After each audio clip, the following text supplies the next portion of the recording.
Salam, hörmətli izləyicilər. Sizi bir xatadan qorumaq istəyirəm. Sağa dönmə prosesi. Bax, Heydər Əliyev prospektinə yaxınlaşırıq. Solumuzda avtobus var.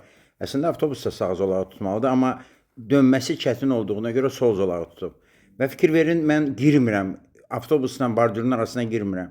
Çünki o dönəndə qabaritlərini hiss eləmir və onun böyründə olsaydı bu dəqiqə bizi vura bilərdi. Hələ bu çox savadlı avtobus sürücüsüdür və enli götürür. Döngəni enli götürür. Əgər deməli səriştəsi çox olmayan sürücü olsaydı bizi tamamilə sıxa bilərdi. Və belə hadisələrin çox mən şahidi olmuşam ki, avtobusun böyrünə və yaxud yük maşınının böyrünə girir, sağa dönəndə həmin yük maşını ya avtobus deməli onu sıxır və qəzaya salır. Ona görə hamısından salamatı mən elədiyim kimi, bax gözləyirik avtobus dönür. Ondan sonra biz çox ehtiyatla sağa dönüb hərəkətimizi davam etdiririk. Özünüzü qoruyun.